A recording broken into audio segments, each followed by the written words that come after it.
Selamat datang di Bola Jimbul. Penasaran dengan update seputar analisa gol, cuplikan laga, dan skor hasil pertandingan dari tim sepak bola kesayangan kamu? Let's go! Lanjutan Liga Champions Matchday keempat mempertemukan Barcelona, yang sukses mempermalukan tuan rumah Crvena Zvezda dengan skor 2-5 Kamis dini hari waktu Indonesia.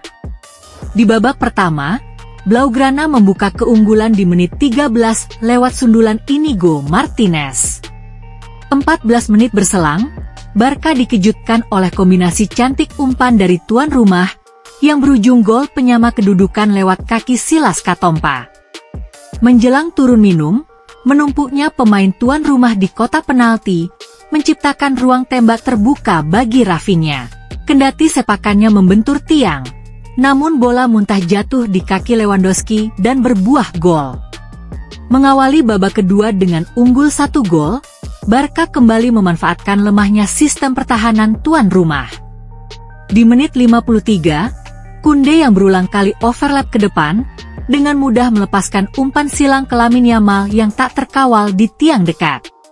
Walaupun Yamal gagal menyambar bola, namun Lewandowski berada di posisi yang tepat untuk mendorong bola masuk ke gawang. 1-3 Barca semakin menjauh.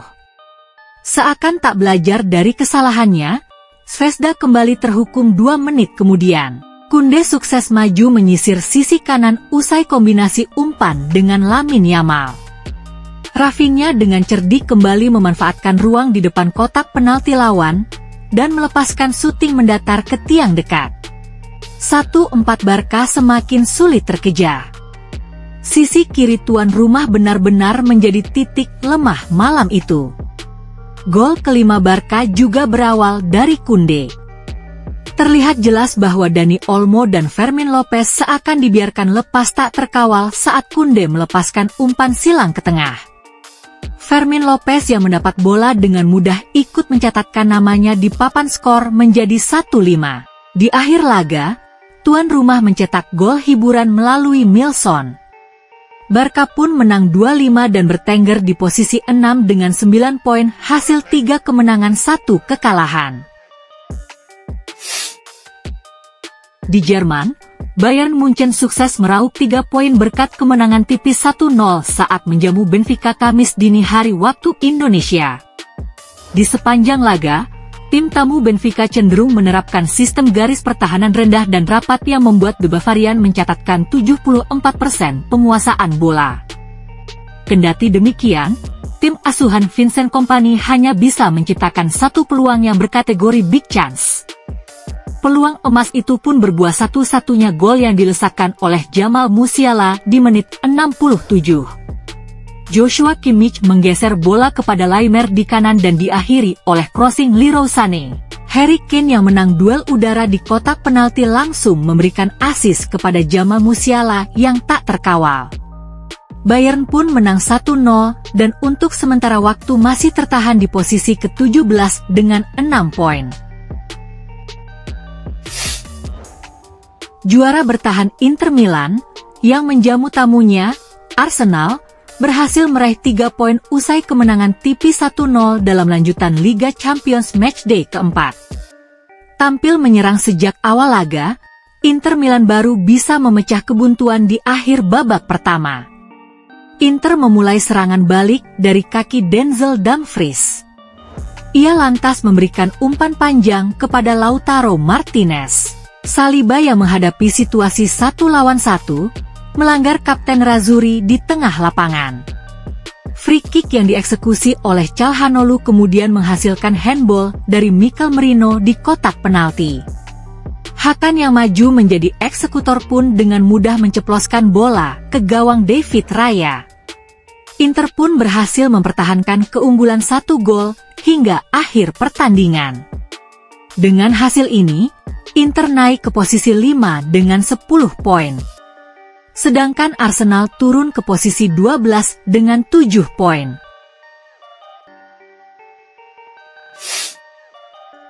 Di Prancis, Paris Saint-Germain harus takluk dari Atletico Madrid dengan skor 1-2 pada Kamis dini hari waktu Indonesia.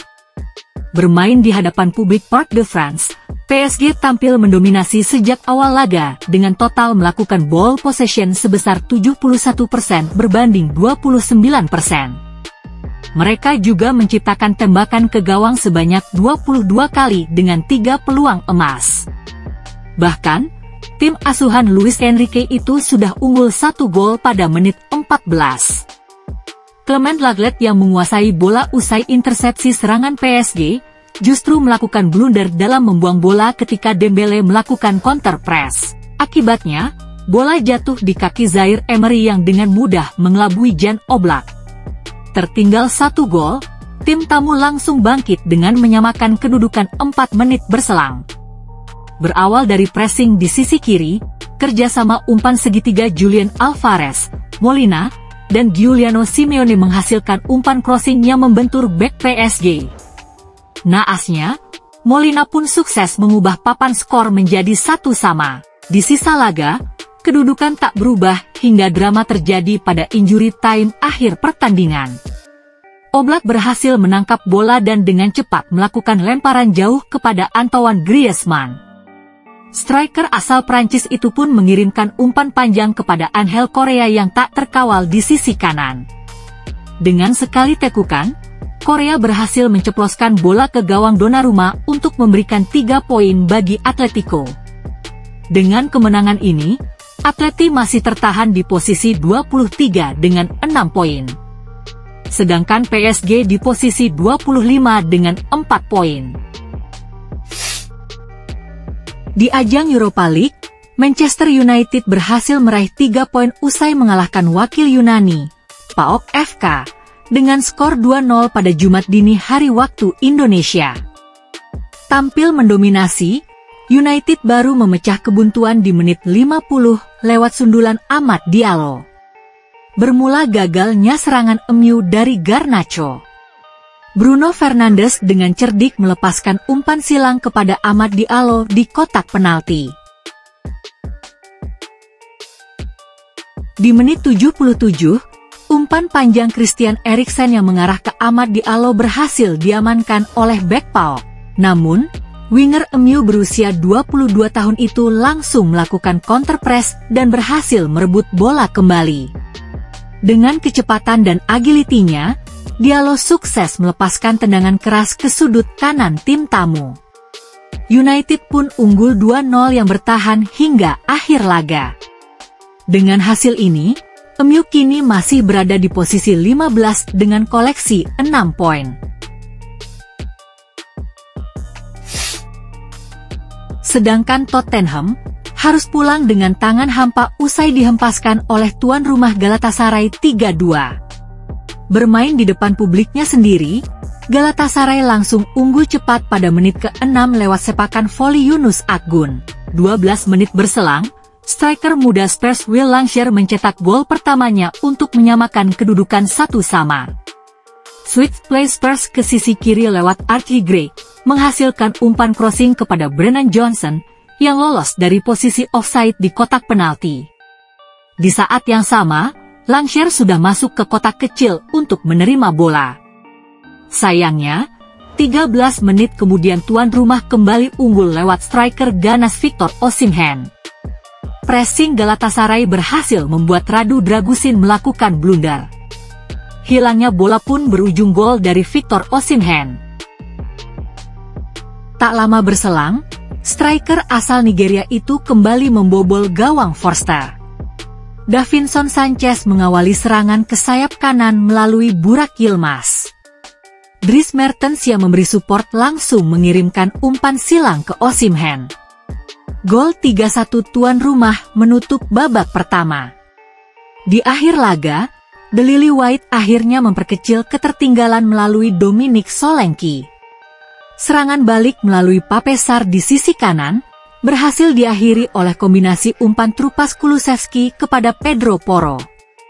Gol pun tercipta lewat sontekan dingin dari Solanke. Tottenham pun kini masih berada di posisi ke-7 dengan 9 poin.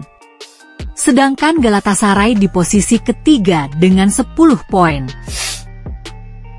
Sementara di Europa Conference League, Chelsea tampil perkasa dengan berpesta 8 gol tanpa balas atas wakil asal Armenia FC Noah. The Blues langsung membuka keunggulan lewat Tosin Adarabioyo di menit 12. Mark Guiu kemudian sukses menggandakan keunggulan semenit berselang. Dua pemain pressing Chelsea membuat Gonçalo Silva salah umpan dan berhasil diserobot oleh Guiu. 2-0 Chelsea memimpin. 5 menit berselang Axel Disasi mencetak gol sebelum Joao Felix menuliskan namanya di papan skor. Gonçalo Silva kembali melakukan blunder saat pres Chelsea berhasil dimenangkan Guiu. Joao Felix pun lepas dan mencetak gol pertamanya. Di menit 39, bintang Chelsea Mykhailo Mudryk berhasil memanfaatkan ruang di depan kotak penalti. Ia melepaskan tendangan keras usai menerima umpan dari Nkunku. 2 menit kemudian, serangan balik Chelsea lewat Axel Disasi berhasil menciptakan situasi 5-3. Joao Felix yang berdiri bebas berhasil mencetak brace berkat umpan Disasi. Di babak kedua, Nkunku ikut mencatatkan namanya di papan skor. Dewsbury Hall berhasil menerima bola di ruang antar lini Noah FC. Ia memantulkan bola ke Felix yang memberikan trupas kepada Nkunku. 7-0 The Blues unggul. Sebagai penutup, The Blues mencetak gol ke-8 lewat penalti Nkunku. Chelsea pun menang 8-0 dan duduk manis di puncak klasemen Conference League dengan poin sempurna 9 dari 3 laga. Terima kasih telah menyaksikan channel Bola Jimbul ini. Bila ada saran dan masukan bisa langsung komen di kolom komentar ya. Jangan lupa untuk like, subscribe, share, dan nyalakan tombol lonceng notifikasinya ya. Agar kamu tidak ketinggalan update terbaru dan menarik seputar analisa gol, cuplikan laga, dan skor hasil pertandingan dari tim sepak bola kesayangan kamu. Salam!